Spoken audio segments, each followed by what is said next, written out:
I'll call the August 1st DRB meeting to order. And agenda changes, I guess we have a couple. Yes, so in addition to what you see on your agenda, which is also up on the screen, we had another extension request from one of our 10-acre subdivision folks who's diligently working, but they need a little bit longer. So if we could put that under other business to discuss, this is the McKinnon subdivision on Black Dog Lane. Okay. And the planning commission had a question for you guys related to some regulation changes. So I wanted to just put that on under other business, very brief.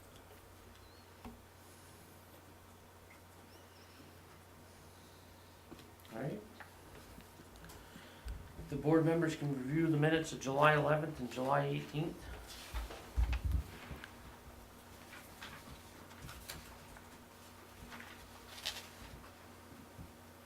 So these lineouts are Mitch's?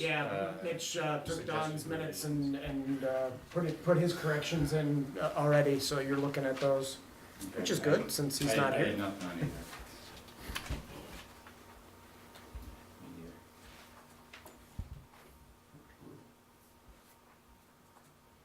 Move to approve?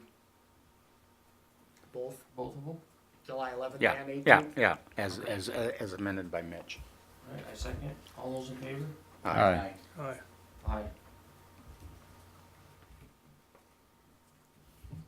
All right, up next is Tom and Nancy Minor. Re-subdivision boundary line adjustment.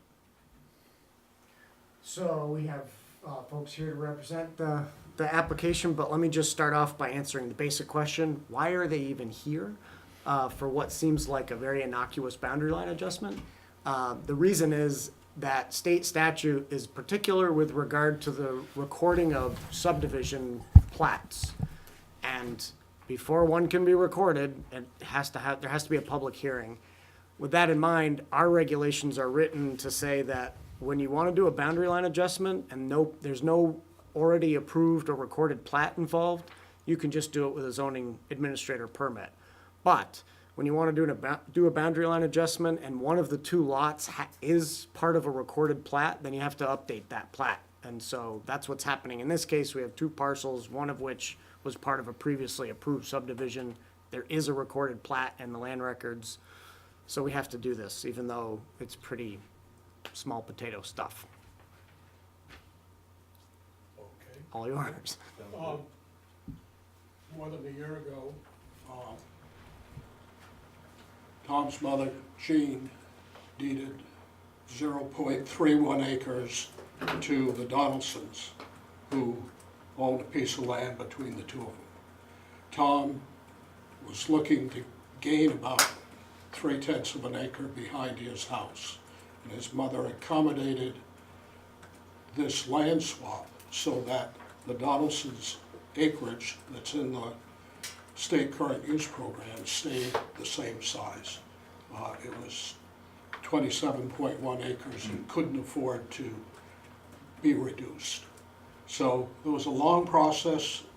The state had to have the extra land accepted in the program before anything could be taken out. It couldn't be a one-day swap. By the time Tom got to dealing with receiving the 3/10 of an acre,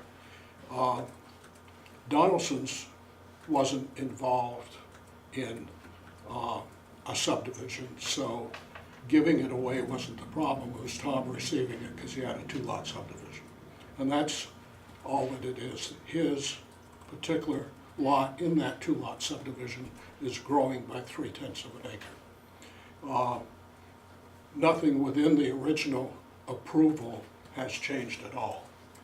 Just his lot got a bit bigger. Are you just trying to make a little bigger buffer around the house or something? Yeah, we're trying to have a backyard setback, and actually, have an extra third of an acre? it pulls in a septic easement on the Donaldson's into my property as well, so it cleans up mine. It's a good thing, because the septic area was on an easement on the Donaldson's property, and sure. now it's gonna be on the property it could Well, serve, so. Exactly. I have no problems with this. I guess in our order, we often say there shan't be further subdivision without approval. That's governed by statute, so I think it's, Yeah. or our regulations, it sounds kind of superfluous. I think that's why Mitch didn't put it in this one, because it's not a and- subdivision, it's really just a swapping of a little bit of land. I'm fine with that. I don't think we have anybody here from the public on this one.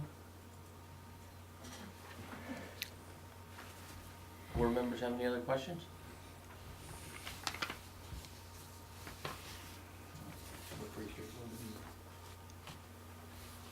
I'll make a motion to approve the draft as written. Second. Do we have to close the public hearing first Yeah, close the public hearing and approve the draft? as written. I either move or so second. All those in favor? Aye. Aye. That's it. Thank you. Yeah. Thank you. Thank you. Have a good rest of the summer. Yes. Have fun in Maine. Yeah, thank you.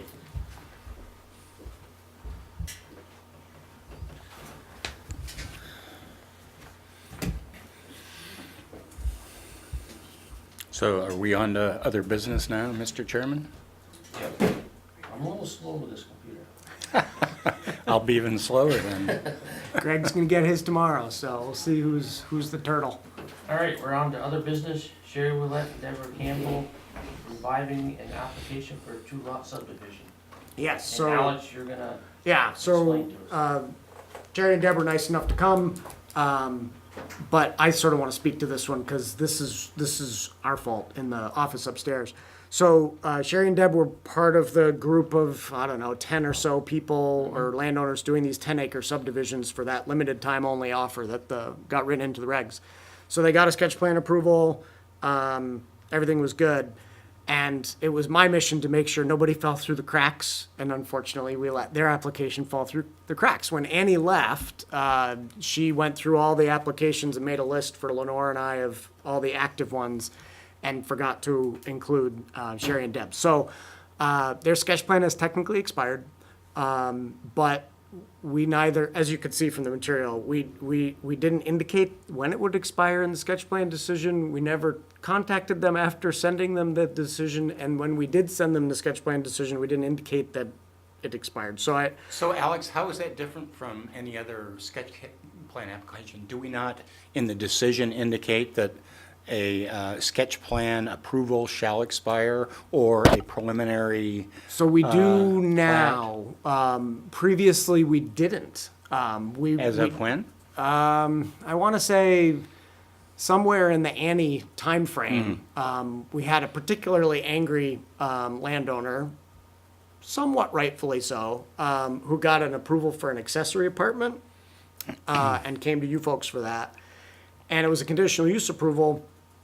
And he came in to get the building permit a little over a year after he got the approval, and we had to tell him, your conditional use approval was only good for a year. You could have asked for an extension for another year, but, it's expired. And it was at that point that we changed our template for these decisions to show when the expiration dates are. With that said, since Annie left, it's been Lenore's job to ride herd on our new DRB tracking spreadsheet and make sure to contact people a couple months ahead of expiration so that whether we put it on there or not, whether they see it or not, we're actually managing that. And unfortunately, Sherry and Deb's, we missed. So, I really feel like it was our error upstairs, not theirs. The way it was caught was that their surveyor came in the other week and said, hey, I'm finishing this final plat application up. And I'm like, really? Okay. And that's when we figured out what was going on. And I'm sure none of us has any issue about extensions, except we're up against a time deadline. Right. and Staff deadline. So two things. The drop dead date for getting final approval for these limited time only 10-acre subdivisions is March, the end of March of next year. So I've talked to a couple of these folks, not Sherry and Deb, but a couple others who are trying to push it out as far as they can. And if you backdate it from your 45-day decision time frame, from maybe having to have a couple meetings if there's an issue, to the warning period, we really need to have these applications in by November. We can't really go much beyond that because then there could be problems. So I think at this point, all of our applicants, like Sherry and Deb, are in a good place. By September, October, we're gonna see the last 3 or 4 of these final plat applications come in. But that's, in my mind, the drop dead date is March 30th, 2018, but the real one is sort of sometime in November of this year that we need to get these applications in the door. So that's the first part. We have time. The second part is under the, technically, under the subdivision regulations, there's a provision in Section 7 that gives you the power to modify and waive the submission requirements, as you see fit. So resurrecting their sketch plan approval, I think I think you have the power to do that. You don't have the power to grant variances of setbacks and things like that, but you do have the power to grant some dispensation on the process of a subdivision review. So that's what I would be recommending, that you make a motion to extend their sketch plan, resurrect and extend their sketch plan approval for another 60 days. Well, I'm fine with that. So moved. I guess the only issue I have, and I raised this with Ted last time as an applicant, is I don't want the staff to get in a bind. Right. Time-wise, where they either can't complete an application review within their hours, or they have to work overtime. And I just threw out the thought that if they have to work overtime, and as I'm sure our dedicated staff would do, to make sure an application could be heard in a timely way, that the applicant might have to bear the burden of overtime costs. And we didn't reach any decision. I'm not Right. asking any decision. It probably won't happen. But So I appreciate seems fair and I equitable. appreciate your concern as the person who runs the department and doesn't get overtime, because I get comp time instead. That will not happen. We have What won't enough. happen? We will not. Mitch, who does get overtime, will not be working any overtime to deal with these applications. So We'll the make consequence sure- possibly could be that an application, although we're trying to move it along as quickly as we can, just can't get heard. And everybody has to understand that, I guess. Right. And that's a fair caution. But at the same time, our whiteboard upstairs where we keep track of pending applications is empty. Understood. So, I think We're not we're- anticipating that problem. Yeah, at this point, I but think who we're in knows? good shape, and we have been for the last year or so. Your schedule's been pretty light. And maybe this applicant will discover an archaeological minefield down there. Who knows? Well, let's hope not, but yeah. Anyway, So I'll make a motion to resurrect the sketch plan approval and grant a 60-day extension. I second that. All those in favor? Aye. Aye. So technically, Alex, do we have to have a written decision for this, or? no, I think the minutes will suffice. Can we reopen the sketch plan and just grant approval nunc pro tunc or something? No, I think the minutes will suffice to indicate that the sketch plan is now active and has an additional 60 days from And tonight. if, for example, a neighboring landowner were to challenge this, you think that's sufficient under Yeah. Vermont statutes? I think so. I think what we'll want to do in the final decision, when we get there, is to recognize this little hiccup, so that it's out there and- It's transparent, Okay. it's clear, and your decision tonight will be referenced there. And it's 60 days from today's date. Right, yeah, we can't have it 60 days from when it expired, because it already did. So, yeah, 60 days from tonight. That should give you enough time, right? Because it sounded like your surveyor was pretty much Yeah, done. he's You're just waiting on a possible boundary line adjustment with a neighbor? Yeah. All right. Thank you. Thank you. Good luck. We're talking October 1st, is today's August 1st, Yes. September, October. Yep. All right. Thank you, gentlemen. Appreciate your help. Sorry about the snafu again. Oh, that's all right. We'll get you later. Okay. I'll watch out for the van. So up next is Vermont Well and Pump Site Plan Approval Extension. Right, so this is a very different situation. Vermont Well and Pump, as you saw in the materials that went in the packet. I think I'm going to excuse myself from this because my son is very good friends with the The elder. Frosts. Yeah. Okay. So, Did he leave thank the you. thermos? What's that? Somebody left the Oh, Here, you're let me- right. Let me kiss him down since I'm There you go. Thanks, Greg. recused. So, as explained in the packet, Vermont Well and Pump got a site plan approval from you a year ago for a property that they moved into, before getting their permit. And so this is a property on the corner of Hollow Road and Route 116. It's at 14337 Vermont Route 116. Ever since that site plan approval last year, we've been working with them to come into compliance with the site plan that you approved. And haven't had a lot of luck, frankly. But we had sort of a let's put all the cards on the table meeting with them a few weeks ago, and said, listen, we're going to have to proceed with enforcement action here. We didn't want to do that, but you're literally occupying a site and have for a year that you doing business out of a site that you haven't made the necessary improvements. So they indicated that now that they've been using the site, they realize that they need to use more of it, that they do in fact need to have a stormwater engineer come in and design a system, because they're going to need to have more impervious surface than the 10,000 square feet, which when you gave them their original approval, they weren't going to use that much parking area. So they're in the process of coming up with a new site plan application that they're going to get to us. Well, it was in the packet, I think, the end of August. So you have one of two options. They've asked for an extension, which they're entitled to ask for, of their site plan approval. You can grant a 1-year extension for the approval you granted last year.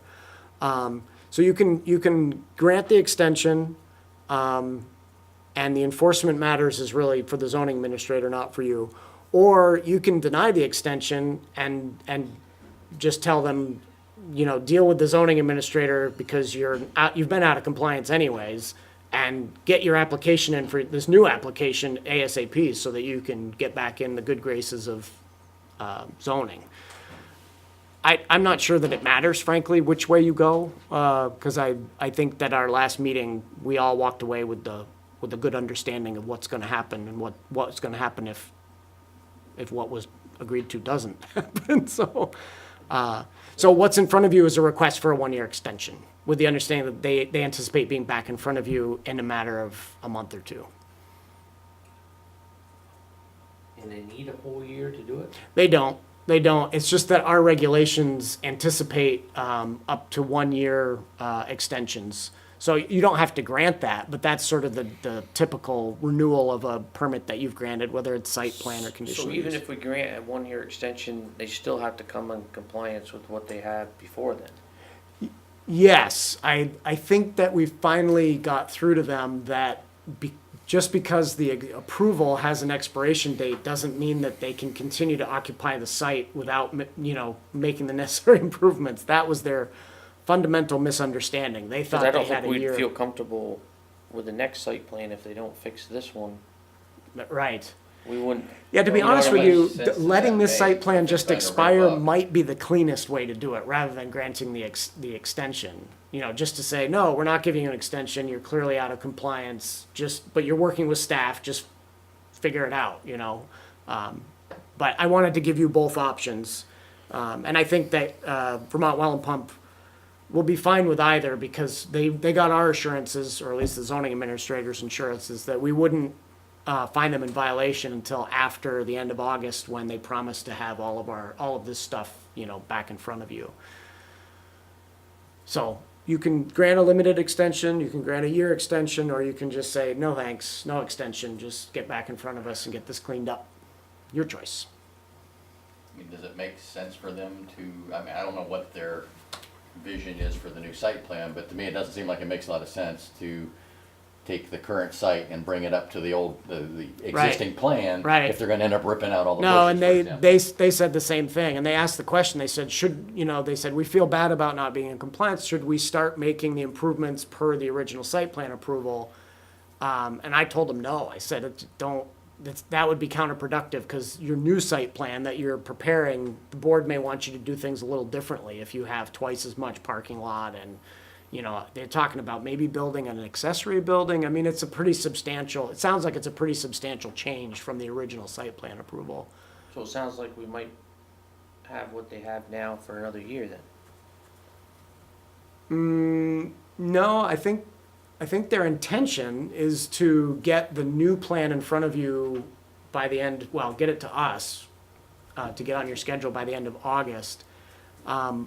When they will actually make all those improvements is another matter, and that's part of the site plan review, is for you to confirm with them when they're gonna make the improvements. And I think in this particular case, you're gonna wanna make really sure that that conversation is really clear, because they were really confused the first time, thinking that they had a lot longer than they really did.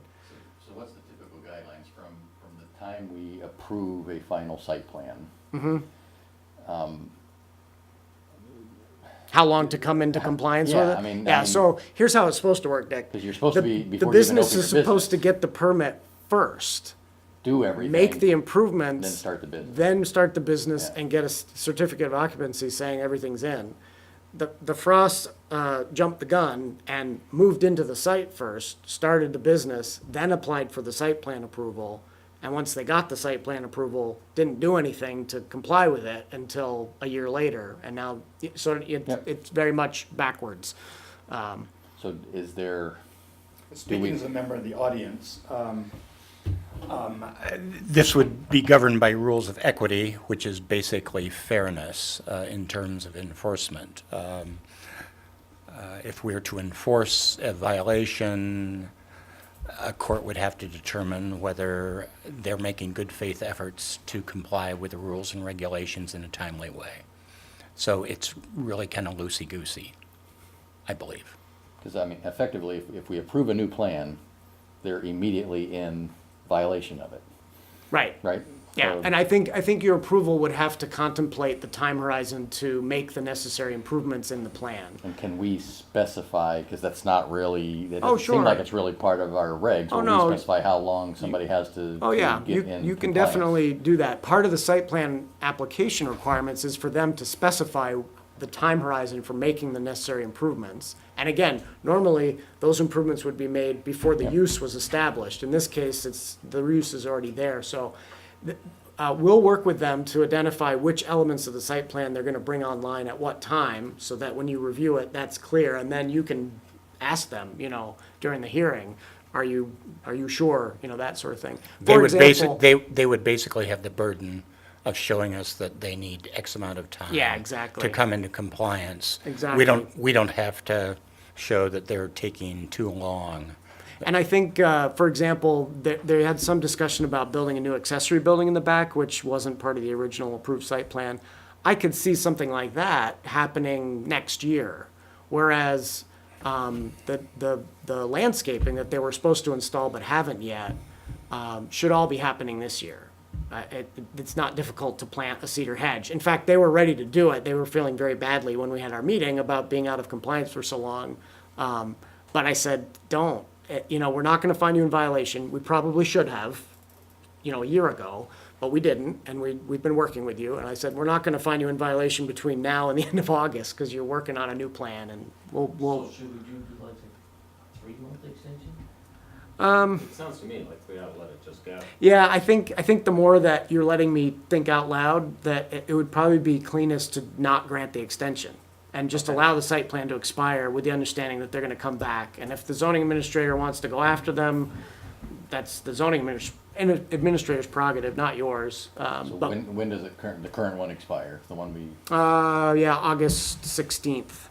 Well, if I were a business owner, I would rather be in a position where I'm applying for an extension and that's granted, rather than having something denied and I'm in violation.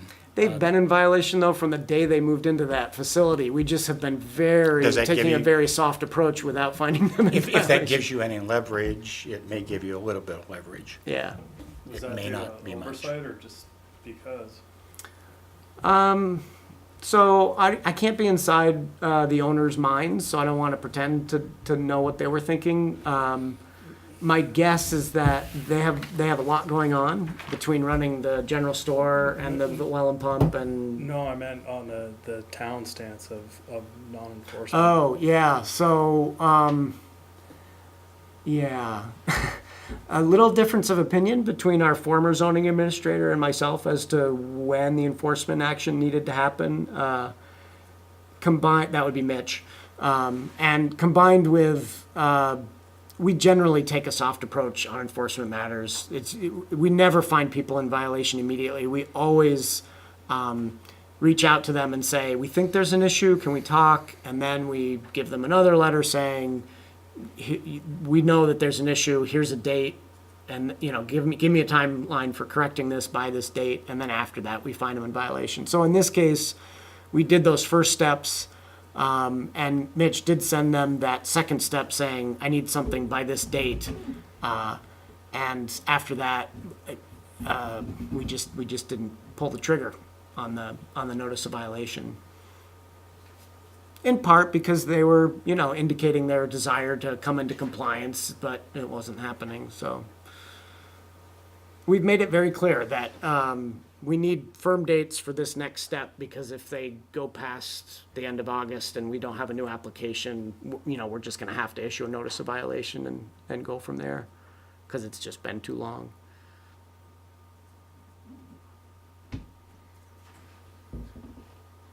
I guess it's their right to ask for an extension. They're not. Yes.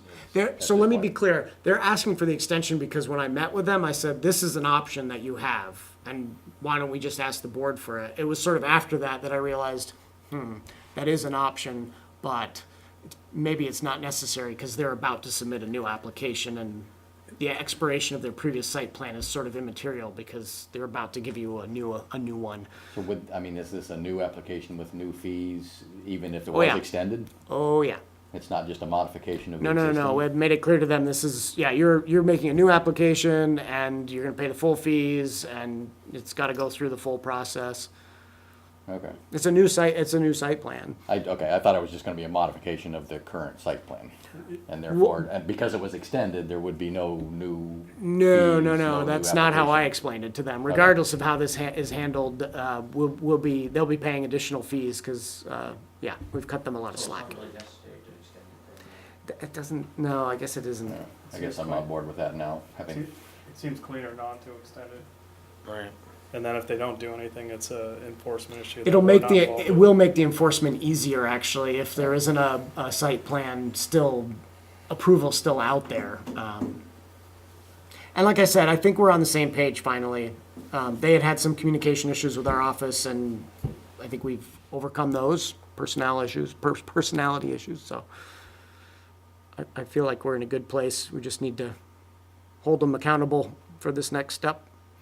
All right, well, I'll make a motion to deny the site plan extension request for Vermont Well and Pump. I would second. All those in favor? Aye. Aye. All right. Next on other business, McKinnon? Right, so McKinnon is another one of these 10-acre lots, limited time only subdivision, like Sherry and Deb, who were here earlier.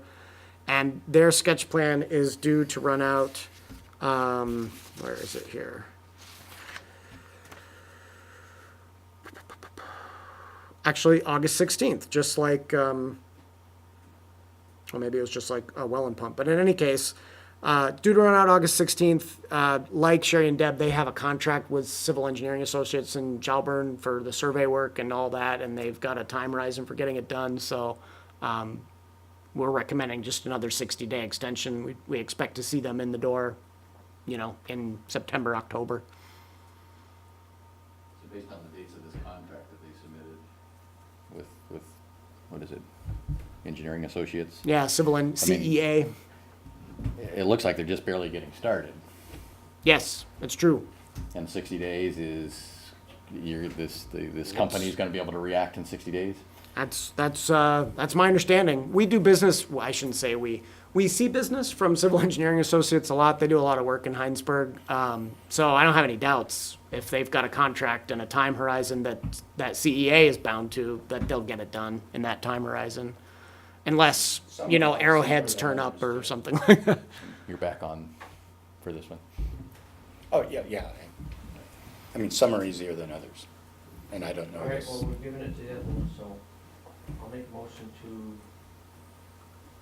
grant a 6-month extension. 60 days. 60 days, sorry, for McKinnon sketch plan.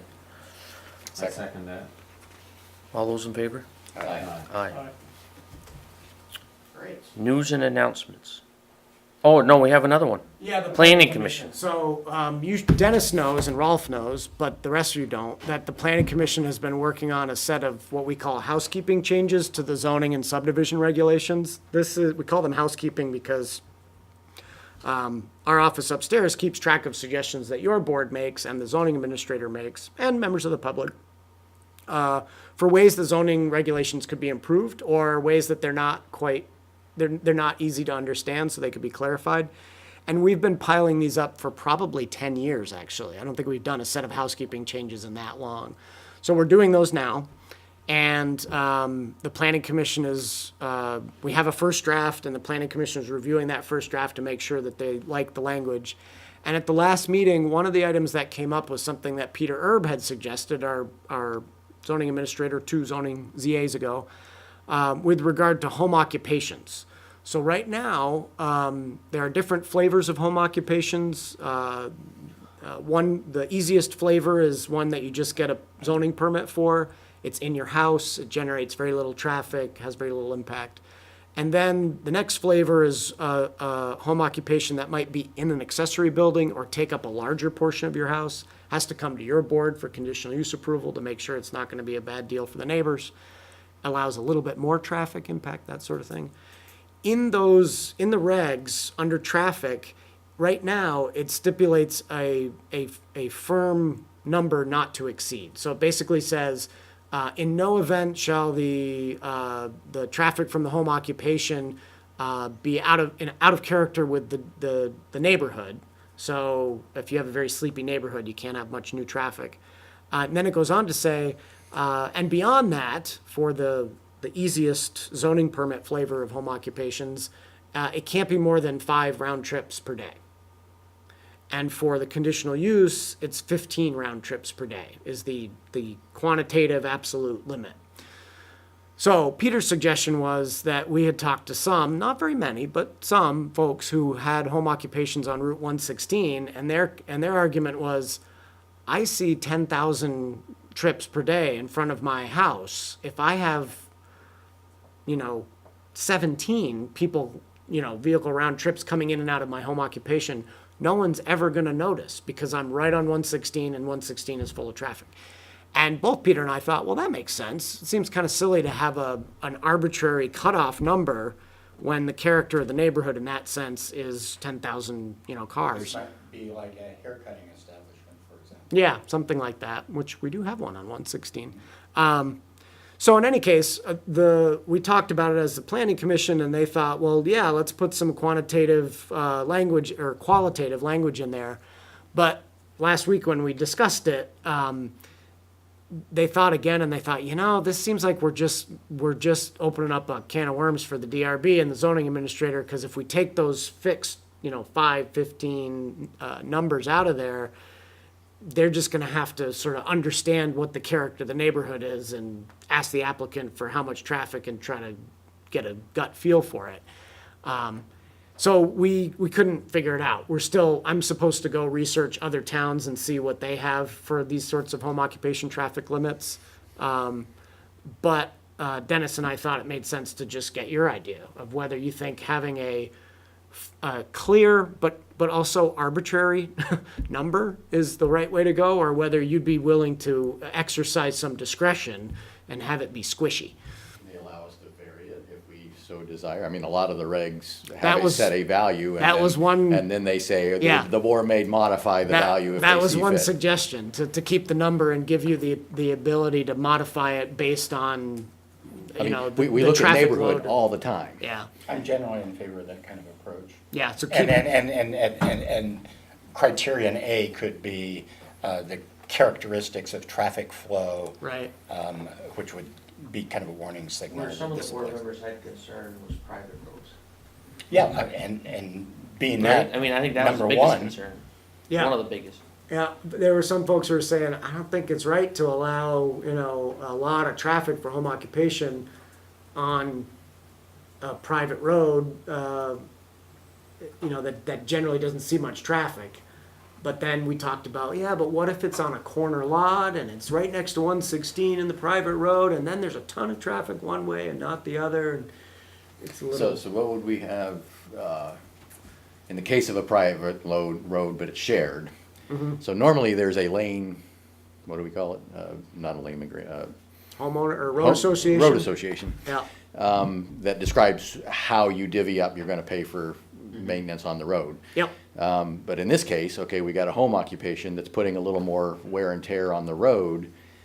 Can we as a board then somehow amend or modify or, I don't think so.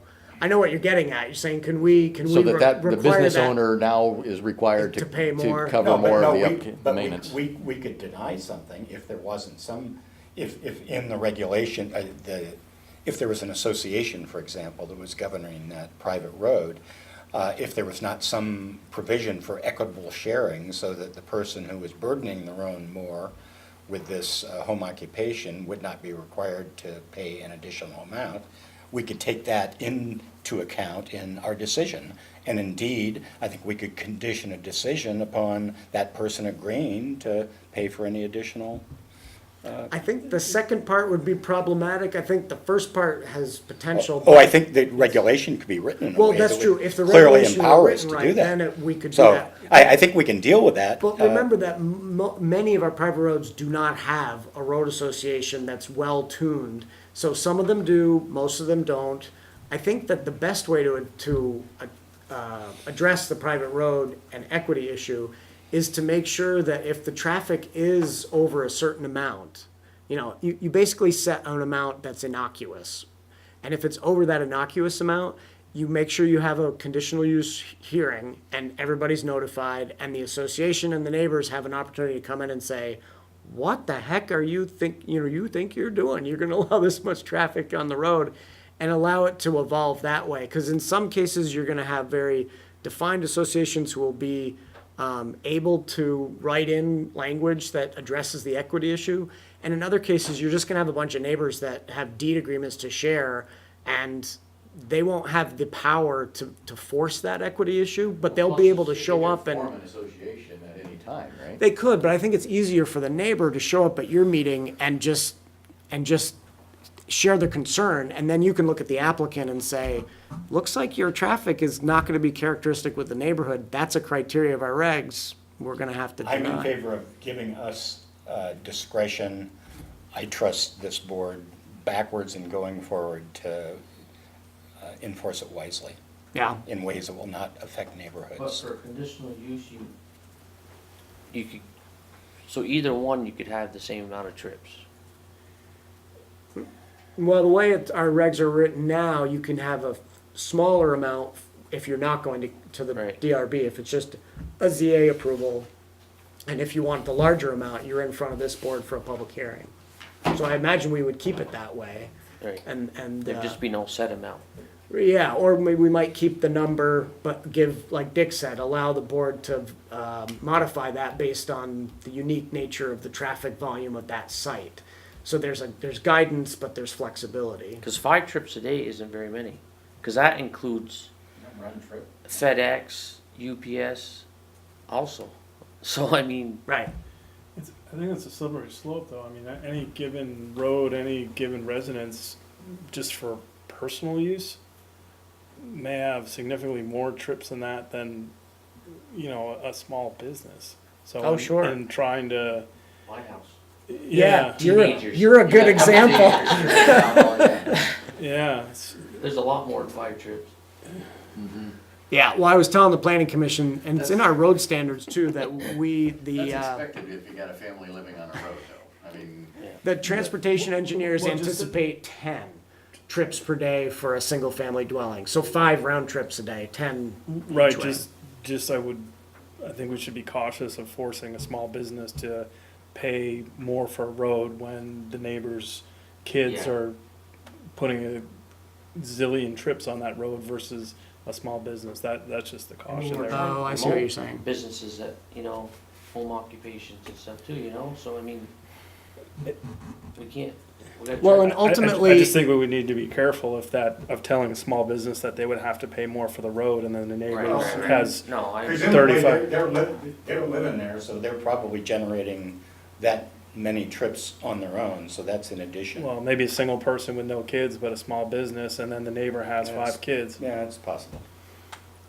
I would trust this board to exercise discretion wisely, and so I would commend a regulation that would give us the opportunity to think we'd do what's fair in an individual I case. mean, if you think Sounds about like extra you trips agree, with a Dick. car is a lot different than extra trips with an 18-wheeler or something. You know Right, what I mean? right, so, I mean, a car, what's that really gonna, Right. Yeah, somebody coming for a haircut versus somebody getting deliveries twice a day from a big Big truck or 18-wheeler something, with you know? materials or whatever, yeah.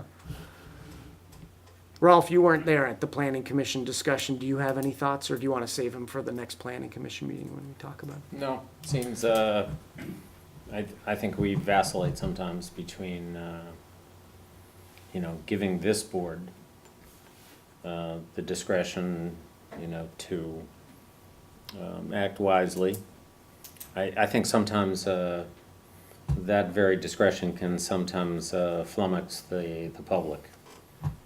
What appears wise discretion to us is a little hazy to others who are applying, and I think that, But drawing line in the sand rules, like 5 trips a day, can also be confounding. yeah, that's something. And Alex, would we have the opportunity to see any proposed language before it's finalized? Because Oh, I yeah. think we could Certainly have some could. very valuable input into.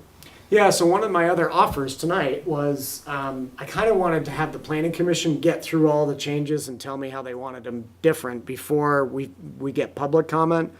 But I do have hard copy, and I can easily provide soft digital copy of the first draft. So if anybody would like it now versus it when it gets to draft 2, when it's more tuned up. Nauseating lawyer that I am, I think I would kind of like to look at that stuff. Sure. Just to kind of think about potential issues. Yeah? it'd be good anyway, as a.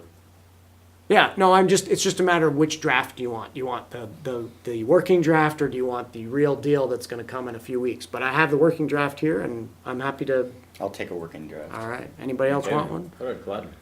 Okay. sure, I'll take one. Okay.